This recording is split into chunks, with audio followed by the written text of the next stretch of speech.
I still remember the way she looked at me that night, eyes shining with the kind of sincerity that makes you believe love can fix anything. "It's only you, Ryan," she said, her voice trembling just enough to sound real. And I believed her. God, I wanted to believe her.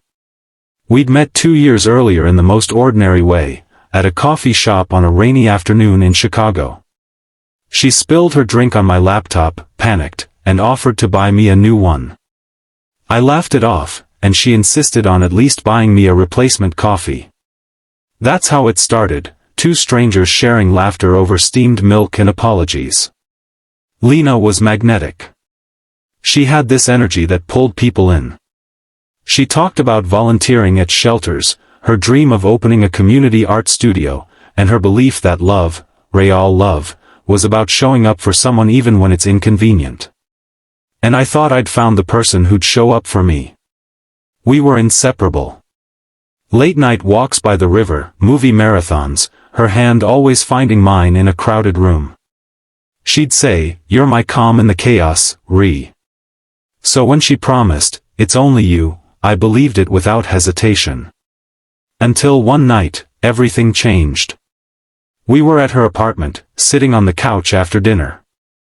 She was in the kitchen, laughing at something on her phone. It wasn't unusual, she was always chatting with friends. But when she left her phone on the couch to grab dessert, it buzzed. Once. Then again. And again. 3 messages. All from the same contact, Evan Bluehart. I shouldn't have looked. I know that. But something in my gut twisted in a way I couldn't ignore. I opened the screen. "Last night was amazing. Can't stop thinking about you. You said it was only me too, right? And the last one, when are you telling him?" The room suddenly felt smaller. My heart pounded so hard I thought it might break through my chest. When she came back, I was sitting there, her phone still in my hand. She froze. The smile faded. For a long moment, neither of us spoke. Then, she whispered, "Ryan, please, it's not what you think." But it was exactly what I thought. She tried explaining, said she'd been confused, that Evan was someone she'd dated before me, that she'd slipped up once. She begged me to forgive her. And maybe part of me wanted to. But the trust, it was gone. I left that night without shouting, without slamming doors. Just, quiet.